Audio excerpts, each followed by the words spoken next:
오늘 본문 말씀입니다. 민수기 22장 7절부터 14절까지 말씀입니다. 모압 장로들과 미디안 장로들이 손에 복술의 예물을 가지고 떠나 발람에게 이르러 발락의 말로 그에게 고하매 발람이 그들에게 이르되 이 밤에 여기서 유숙하라. 여호와께서 내게 이르시는 대로 너희에게 대답하리라. 모압 귀족들이 발람에게서 유하니라. 하나님이 발람에게 임하여 가라사대 너와 함께한 이 사람들이 누구냐? 발람이 하나님께 고하되 모압 왕 십볼의 아들 발락이 내게 보낸 자라. 이르기를 보라 애굽에서 나온 민족이 있어 지면에 덮였으니 이제 와서 나를 위하여 그들을 저주하라. 내가 혹 그들을 쳐서 몰아낼 수 있으리라 하나이다. 하나님이 발람에게 이르시되 너는 그들과 함께 가지도 말고 그 백성을 저주하지도 말라. 그들은 복을 받은 자니라. 발람이 아침에 일어나서 발락의 귀족들에게 이르되 너희는 너희의 땅으로 돌아가라. 내가 너희와 함께 가기를 여호와께서 허락지 아니하시느니라. 모압 귀족들이 일어나 발락에게로 가서 고하되 발람이 우리와 함께 오기를 거절하더이다. 아멘.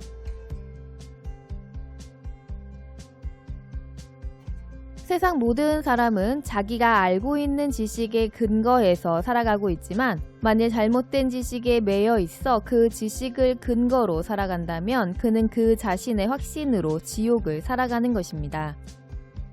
우리가 아는 명언 중에는 아는 것이 힘이라는 말이 있는데 사실 아는 것만으로 힘이 되는 것은 별로 많지 않습니다. 아는 것이 진정으로 힘이 될 수 있는 것은 아는 것을 실질적으로 행할 때 힘이 되어지는 것입니다. 특별히 그리스도를 아는 지식으로 힘이 될 수 있는 것은 아주 미미할 것입니다. 우리가 하나님의 은혜로 교회에 와서 말씀을 듣고 그리스도를 알아가지만 그리스도를 알아가는 만큼 우리의 행동이 그리스도를 나타내지 않고 세상 사람들처럼 살아간다면 그리스도를 안다고 하는 것이 아무런 소용이 없는 것입니다.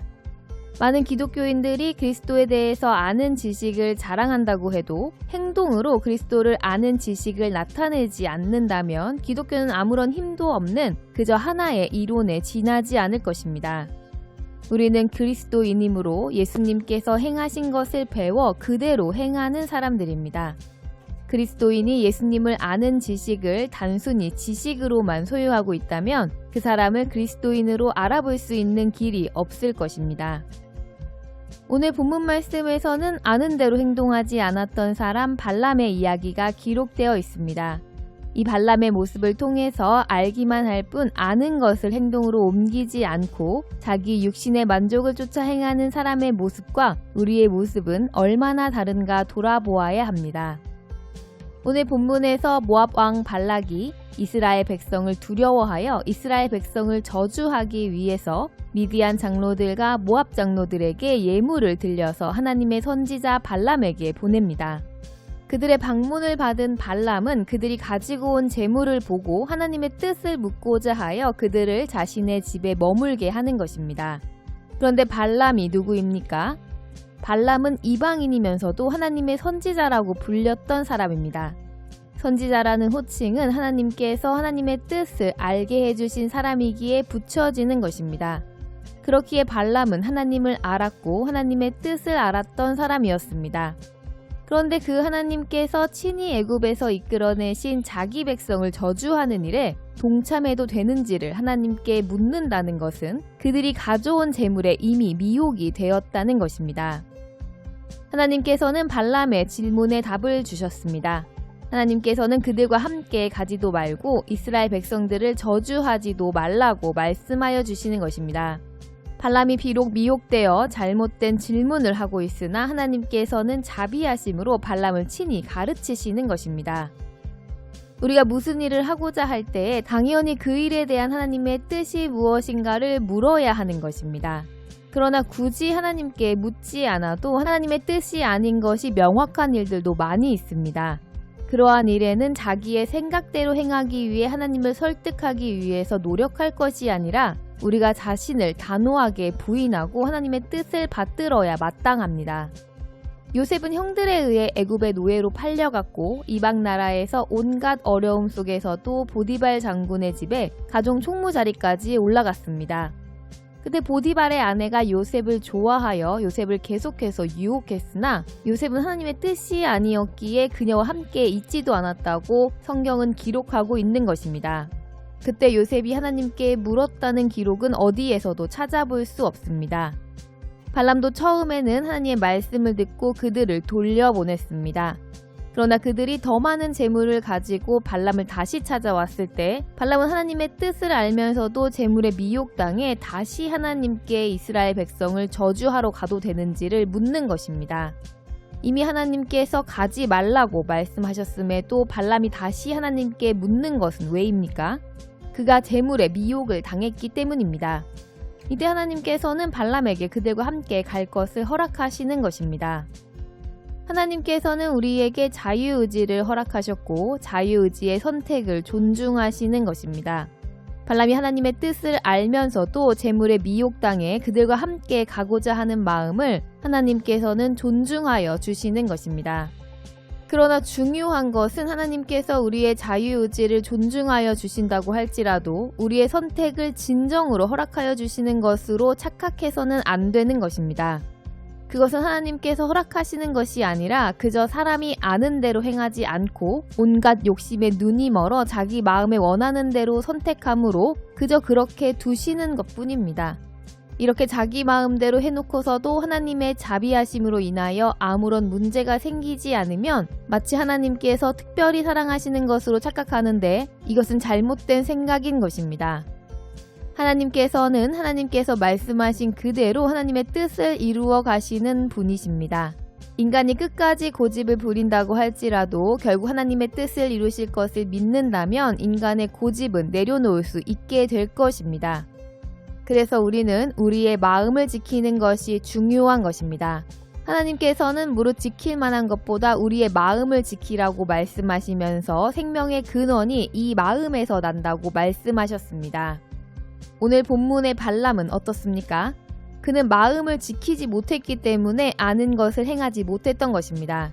마음을 지키지 못하고 욕심에 눈이 멀게 되어지면 아는 것을 행하지 못하는 것은 물론이거니와 어리석은 행동도 서슴없이 행하게 되어져서 하나님의 선지자로 하나님께서 인정하여 주셨던 발람이 하나님의 백성 이스라엘을 저주하러 이방 나라에 가는 것입니다. 우리는 다 발람과 같은 연약한 존재들입니다. 우리가 발람의 행동을 보면서 나는 절대로 발람과 같지 않다고 생각했다면 우리는 이미 넘어진 것입니다. 하나님께서 이 발람의 교훈을 성경에 기록하시고 우리에게 알게 하시는 것은 우리가 심히 연약하고 무능한 존재임을 깨닫게 교훈하시고 훈계하시어 우리들을 붙들어 주시고자 하심입니다. 우리가 알아야 하는 것은 우리는 우리의 마음을 지킬 능력이 없는 존재들이라는 것입니다. 인간은 육신에 속해 있기 때문에 좋은 것을 보면 그것이 탐이 나는 것이고 맛있는 음식을 보면 그것이 먹고 싶은 것이 당연한 것이기 때문입니다. 그러므로 우리는 우리 자신을 확신하는 것이 아니라 하나님께서 우리의 마음을 지켜주실 수 있도록 하나님께 나를 의탁해야 하는 것입니다. 그렇다고 하나님께 우리를 부탁드리고 끝이 아닙니다. 하나님께서 우리의 마음을 지켜주실 수 있는 내가 되어지도록 하나님의 말씀에 순종하는 삶을 살아야 합니다. 하나님의 말씀을 듣고 순종해야 하는 것입니다. 사람에게 제일 무서운 것은 자기 자신을 확신하는 것입니다. 성경을 많이 알고 하나님에 대해서 많이 아는 것을 신앙으로 알고 만족하면서 자신의 믿음을 확신한다면 그것은 그 자체가 곧 범죄이므로 하나님을 떠나고 있음을 우리는 알아야 합니다. 자기 자신을 확신하면 설령 범죄를 저질렀다고 하더라도 그것을 인정하기보다 변명하고 합리화하기에 급급하기에 오직 하나님을 의지해야 합니다. 우리는 자기 자신을 확신하지 말고 하나님께서 우리의 걸음걸음을 지켜주시기를 기도하고 순종해야 합니다. 또한 기도는 평안할 때 더욱 집중하여 간절히 해야 합니다. 우리가 물질을 저축할 때에도 당장에 큰 돈이 나갈 일이 없이 평안할 때 저축을 하는 것입니다. 당장에 급한 일이 생겼을 때는 저축을 하고 돈을 아끼려고 해도 아낄 수 없고 오히려 모아둔 것을 써야 하는 것입니다. 기도도 마찬가지입니다. 우리가 아무 일도 없이 평안할 때 지속적으로 기도를 드리는 사람은 발람과 같이 크게 미혹당할 일이 생겼을 때 하나님께서 지켜주실 수 있는 자가 되어질 것입니다. 하나님께서는 우리에게 자유의지를 주셨고 그 자유의지를 하나님께서는 굉장히 존중하여 주시는 것을 우리는 기억해야 합니다.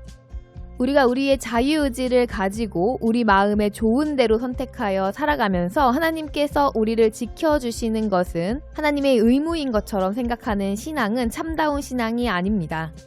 하나님을 믿는 우리는 우리 스스로 하나님께 나의 삶을 의탁하는 선택을 해야 합니다. 그리고 우리의 자유의지로 하나님께 간구하고 소원할 때 우리는 하나님께서 마음을 지켜주시는 자가 되어져 아는 것을 아는 대로 행하여 하나님의 자녀로 장성하게 하심으로 하나님의 백성으로 온전해지게 될 것입니다. 우리는 얼마나 하나님에 대해서 많이 알고 있으며 아는 대로 온전하게 행하고 있습니까? 하나님께서는 우리를 구원에 이르도록 자라게 하시는 은혜를 우리가 아는 것을 행하기를 힘쓰며 인내할 때 풍성히 부어주십니다. 오늘 이 시간 우리가 아는 것과 또한 나의 행함을 생각해 보시고 아는 대로 행함으로 말미암아 하나님의 자녀로 날마다 성장하는 은혜가 늘 풍성한 자녀들이 다 되시기를 바라며 주 예수님의 이름으로 축복합니다.